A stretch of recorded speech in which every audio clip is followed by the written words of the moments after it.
kasus pencurian yang dialami oleh Santi beberapa hari yang lalu. Abang sebagai pengamat hukum seperti apa sih Pak melihatnya? Oke, selamat malam. Saya Dr. Firman Chandra. Saya mencoba menjelaskan konstruksi hukum terkait pencurian. Sebenarnya di balik pencurian pasti ada penadahan. Ada dua pasal di buku kedua KUHP kita, Undang-Undang Hukum Pidana. Pertama, pasal pencurian ya berarti orang yang melakukan tindak pidana awal, jadi mengambil barang yang kita kategorikan pencurian milik orang lain di dalam rumah mungkin.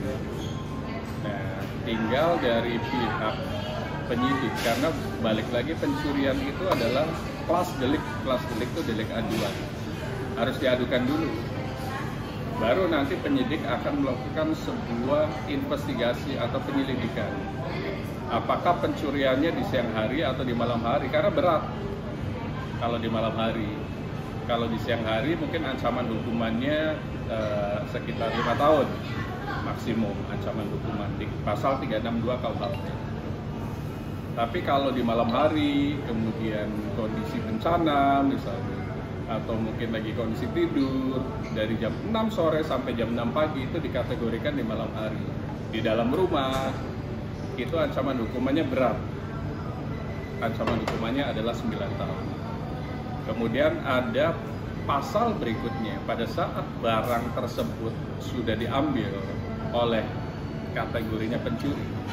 Pencuri kan ada dua kemungkinan, memakai atau menjual. Kalau sudah menjual, sebenarnya pembelinya pun itu bisa masuk delik. Karena apa? Dia melakukan sebuah kegiatan penadahan. Dan pasal yang dikenakan adalah pasal 34. Ancaman hukumannya adalah 7 tahun. Meskipun memang secara hukum acara sumir juga, tidak mungkin seorang penada atau pembeli akan menanyakan barang ini adalah barangnya dia penjual atau barang curian. Tidak mungkin menanyakan itu. Parameter yang dilakukan oleh penyidik dalam hal ini kepolisian itu sebenarnya hanya akan melihat dari sisi harga. Kenapa tidak mencurigai pada saat barang tersebut dijual dengan harga yang sangat BU gitu kan. Nah, di situ sebenarnya kategori penadahannya masuk. Tapi memang yang saya lihat barang-barang branded itu kan harus ada sebuah alat bukti lagi. Alat buktinya adalah sertifikat gitu. Nah, ini jadi dilematis juga, karena apa? Tidak mungkin pencuri memiliki alat bukti sertifikat dari barang branded tersebut.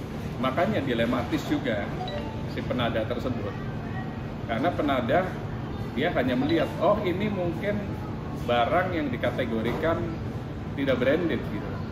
Karena apa? Tidak ada sertifikatnya. Makanya pada saat ada dugaan tindak pidana pencurian dan penadahan, segera melakukan kelas delik, artinya melakukan pengaduan, karena ini adalah delik aduan. Agar apa? Tersusun penyidik. Penyidik menyusun sebuah kegiatan yang namanya klarifikasi, berita acara investigasi dengan memanggil pelapor otomatis pertama kali, kemudian memanggil saksi-saksi, memanggil alat bukti. Alat buktinya apa? Bisa jadi ada CCTV. Nah, itu sebagai alat buktinya gitu, bahwa telah terjadi pencurian jam berapa, siang hari atau di malam hari, dan itu kategorinya pencurian ringan atau diperberat gitu. Nah, dari sana alat bukti tersebut nanti dipanggil lagi yang namanya terlapor. Kalau memang betul dalam CCTV tersebut ada dugaan terlapor itu terikot, ya sudah pasti akan ditingkatkan menjadi penyidikan dan dinyatakan bahwa terlapor tadi bisa menjadi tersangka. Tinggal apa mekanismenya? Karena di kepolisian masih menganut dan bisa juga ada restoratif justice sebenarnya. Jadi ada perdamaian. Kalau pelapornya mendamaikan atau minta damai, kembali barangnya, mungkin cash close itu. Tapi ada beberapa saya meyakini mungkin barang itu sudah pindah tangan Nah, kalau sudah pindah tangan, berarti tugas dari penyidik untuk mencari tahu siapa yang membeli barang ada dugaan curian tersebut. Dan itu bisa kita kategorikan sebagai penadah. Nah mungkin dari penadah sendiri kan bisa dihukum seberat itu ya. Nah kalau pembelinya sendiri bukan penadah dan dia nggak tahu apa-apa, Itulah polemik dari sebuah barang curian. Karena tidak mungkin pada saat kita membeli sesuatu barang atau suatu barang, apalagi branded, kita nggak mungkin menanyakan ini barang curian atau barang punya Anda, kan begitu. Namun penyidik itu sudah memiliki keilmuan kalau menurut saya dan pengalaman. Pada saat dijualnya dengan harga yang tidak masuk akal, artinya sangat BU, padahal barang tersebut harganya harga yang stagnan gitu. Tiba-tiba dijual cuma 10% atau 40% dari harga pasarnya. Sebenarnya itu bisa kita kategorikan bahwa dia sudah melakukan penadahan. Biarkan penyidik yang menggali apakah ini unsur kehilafan atau unsur kesengajaan. Jadi di bahasa hukum ada unsur kehilafan atau kesengajaan. Ada dolus atau culpa. Dolus kesengajaan, culpa adalah kehilafan. Kalau memang hilaf, mungkin ada unsur pemaaf. Tapi kalau memang sengaja, artinya penada ini sebenarnya memiliki profesi sebagai penada, pencari nafkahnya adalah sebagai penada. Nah itu polisi sudah bisa menentukan penada tersebut menjadi seorang tersangka juga gitu loh. Artinya diturut sertakan. Pencuri masuk sebagai tersangka, nanti tersangka akan menginformasikan dijual kemana dan dikategorikan sebagai penada. Nah penada itu diturut sertakan menjadi pelaku tindak pidana juga. Mungkin Bang, ini kan barang nggak semuanya dijual ke salah penada doang. Nah, itu bisa semua kan dilibatkan semua yang membeli barang itu ada. Iya pasti. Artinya pada saat kita membuat sebuah LP yang namanya LP pencurian, biasa polisi atau SPKT, Sentra Pelayanan Kepolisian Terpadu, menanyakan apakah barang ini sudah dijual. Masukin aja pasal 55 turut serta. Agar apa? Agar pada saat terbukti pencuriannya itu langsung diturut sertakan penadahnya. Karena ada dugaan kalau mencuri biasanya dijual lagi. Memang ada beberapa kasus pencurian dipakai. Artinya kehilangan jejak nih. Siapa penadahnya gitu. Artinya dipakai saja, berarti kasusnya hanya 362 atau 363 tentang pencurian saja. Tapi kalau sudah dijual, itu merembet menjadi turut sertanya ke penadah tersebut gitu.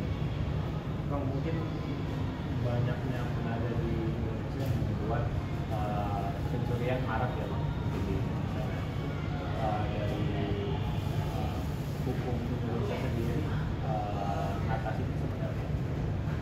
Pada saat seseorang memiliki profesi, artinya mencari nafkahnya dari tindak pidana, baik itu pencuri ataupun penada, yaitu ancaman hukumannya bisa lebih ringan, lebih berat. Karena apa? Karena itu sudah menjadi kegiatan sehari-hari dalam mencari nafkahnya. Cara untuk memberantas penada dan pencuri itu memang agak sulit. Karena apa? Dimulai dari tindak pidana pencurian terlebih dahulu. Kalau penada, bagaimanapun dia akan mencari keuntungan margin dari barang yang dibeli. Jadi KUHP setajam apapun pada saat mengatasi dan cara mengatasi meminimais terjadinya tindak pidana penadahan, itu harus dimulai dari meminimais tindak pidana pencurian sebenarnya. Karena bagaimanapun penadahan akan muncul terus-menerus kalau ada barang yang dikategorikan barang haram dari hasil tindak pidana apapun, pencurian, perampokan, dan lain-lain kan begitu. Jadi solusinya satu, minimiskan tindak pidana pencurian. Apalagi sekarang setiap rumah sebenarnya sudah memiliki CCTV, setiap kantor memiliki CCTV. Gunakan itu untuk memonitor kondisi-kondisi dan sampaikan ke orang rumah bahwa rumah ini dimonitor CCTV 24 jam agar mereka yang tadinya hilaf atau ingin ada niat untuk mencuri jadinya dipaksa tidak melakukan pencurian. Itu sebenarnya. Karena kalau penadahan, dia bukan tindak pidana pertamanya, dia hanya menampung barang-barang yang diduga dari pencurian, perampokan, penipuan, dan penggelapan. Jadi minimalisnya adalah tindak pidana pertamanya, pencuriannya, perampokannya, penipuannya, penggelapannya. Baru penadahan bisa akan hilang sebenarnya. Ya, seperti yang disampaikan sama Asati ini, semua barang itu rata-rata pada udah nyampe ke ketiga, gitu kan. Jadi udah lewatin pencuri, pewadah, sama banyak itu bang pewadahnya. Penadah memang ada grade-nya tanda kutip gitu. Jadi pada saat pencuri menjual barang ke penadah pertama, penadah itu kan sebenarnya mau ngambil margin, dia akan jual lagi. Apalagi dia tahu secara harga pasar bahwa harganya di atas itu, dia akan segera menjual supaya mendapatkan margin. Nah, tinggal pada saat bikin LP, kalau menurut saya LP itu tambahkan pasal 55. Artinya pada saat terjadi sebuah tindak pidana penadahan, nanti pasal 55-nya akan masuk. Bisa jadi penadah pertama sudah menjual ke penadah kedua sudah menjual ke penadah ketiga.